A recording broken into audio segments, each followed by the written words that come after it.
Hello, everyone, and welcome again to another Teacher Joseph podcast. Well, today we're going to be talking about the amount of alcohol that's in a pint of beer. Now, you know that we don't use the metric system here. So if you go into a pub and ask for a litre of beer, they're going to look at you strangely. And if you just ask for a beer, you're going to get a pint. Okay, unless you ask for a half pint. Now, if you're from Europe or any other part of the world, you go into a bar, you ask for a beer, you're usually given, well, what looks to me like a half pint. It's just not quite a pint. You go into a pub here, you ask for a beer, you're given a pint.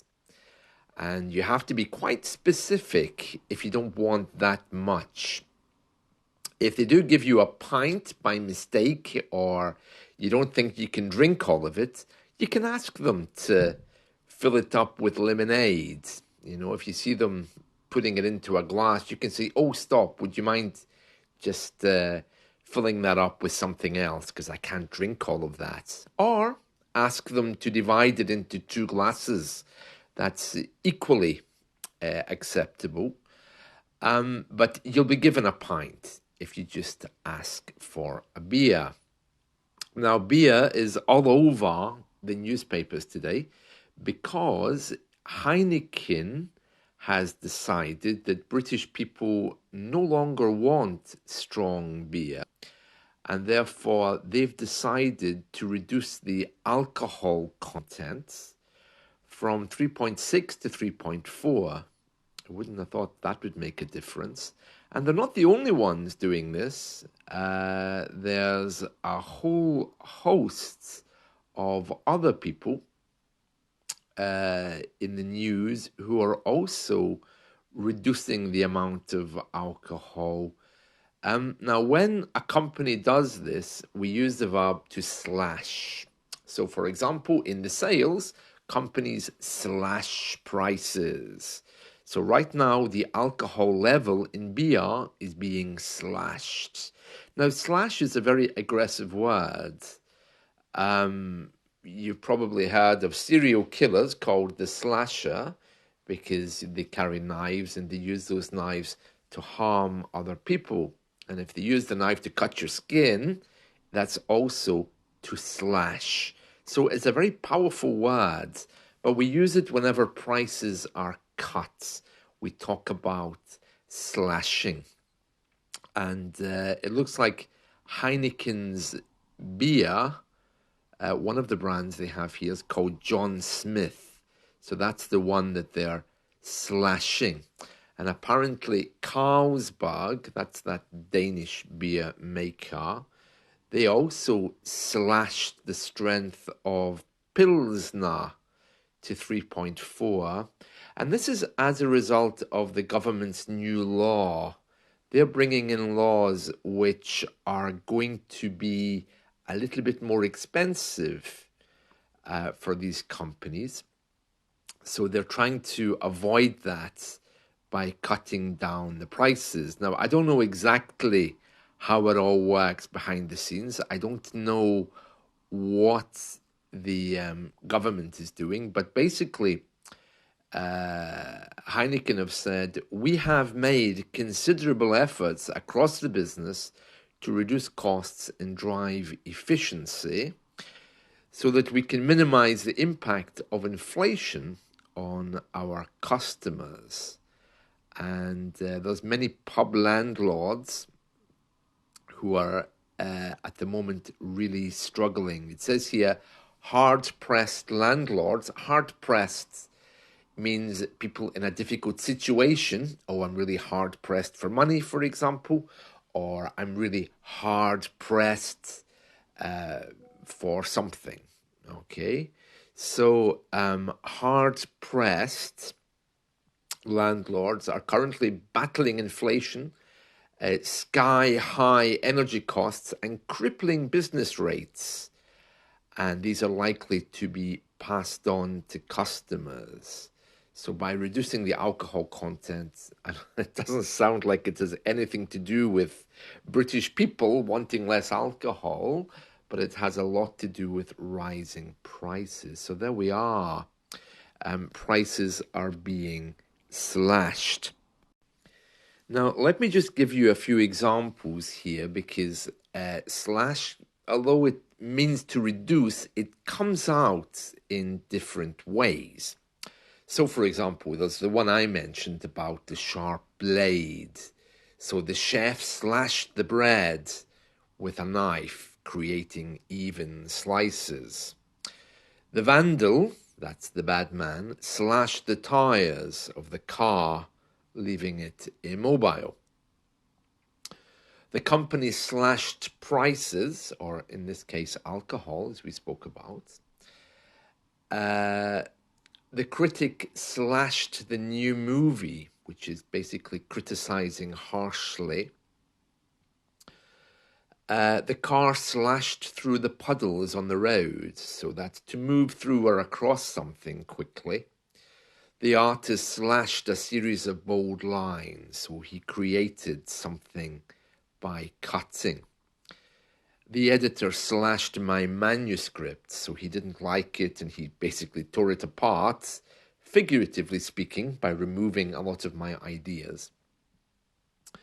The accountant slashed through the incorrect figures and wrote the correct ones beside them. So that's if, someone doing mathematics is scoring through the numbers and correcting them. To navigate or proceed with speed and energy would be she slashed her way through the thick underbush, determined to reach the clearing. Oh, that reminds me. Do you remember that movie? Was it Jewel in the Nile? The one with Kathleen Turner and Michael Douglas. Was that Romancing the Stone or Jewel in the Nile? One of these Indiana Jones style movies. Yeah, very good, very good. Actually, it came up on my playlist last night on one of the platforms. So yeah, very nice, very nice. So there we are, to slash and yeah, movies which are being edited. They also can be slashed by the editor, leaving whole chunks of it on the floor. These podcasts I do, they have to be edited. They sometimes have to be slashed by me. Yeah, there we are. So the verb to slash. So we are talking about this because some breweries, beer makers, are slashing the price of beer in the UK currently. Well, of course, the opposite of slashing would be repairing, topping up, or inputting rather than taking away. And for those of you who follow this podcast religiously, I just want to tell you that over on my website, teacherjoseph.com, there's now a section called The Weekly Lesson. And every week there'll be a new essay which will contain idioms, bits of grammar. And in this weekly lesson, there's going to be grammar guides, study guides. There's also going to be quizzes, IELTS cues, the idioms, all listed into separate sections, and I'll be adding to it as well. I'm hoping to include some crosswords. It's all free, so you'll see it at the top on the menu. It says weekly lesson, and I've just put one up, and I'll leave it up there until the 11th of February. So they'll run from each Monday to Sunday, and then I'll update it on Sunday night with a new one, which will be there for you to study. So the idea is that you'll study a little bit every day. So, for example, I think there's the essay, and then on the Monday, there's, I think, the pronunciation guide. Tuesday, there's some idioms and some grammar, and it goes through the different grammatical points. So the idea is that you'll have something to study daily because, it's very difficult if you don't have a teacher to be doing just a little thing every day. So I think there's 6 points for every day for you to look at. And on the Sunday, the day before the new one, there's a test, a little essay where you have to fill in the blanks. But there's plenty of scope to change it if you don't like it, if you have a look at it. So it's something for you to play with every day, something new. I'm really trying to get you all to be doing something, because what I'm hearing is, oh, Teacher Joseph, I don't have time, I'm not motivated, I don't know where to start, what should I do? So I'm just trying to bring in a little bit of English every day, and it'll literally take you 5 minutes to look at each section on the list. And if you want to spend more time than that, you can. You can obviously work with them to make examples or do homework for me if you're coming to lessons or whatever. So that would be very, very good as well. So plenty of things for you to see. So I'd like you to have a look at that, and perhaps try to make sure that you're studying something every day. And these lessons are very specifically designed to get you from moving from B2 to C1. So most of the people I'm in contact with, of course, they always tell me that they're A1. Most of them are around B2, C1, maybe even above that. So it would be perfect, because they're designed to push your vocabulary up, to get you going, to get you moving. So yeah, it's very easy for me to post these. So I really do hope that you use them, because it takes me a little bit of time to prepare them, of course. I can see from the figures on my website who's looking at these, okay? So if they're not popular, then I'll end up taking them down. But please give them a chance. Have a look. There'll be a new one every Monday. So the one I've just posted will be there until the 11th of February. And after the 11th, I'll post a new one. And you have something to study every day. So hopefully that really helps. And the best thing is they're all free.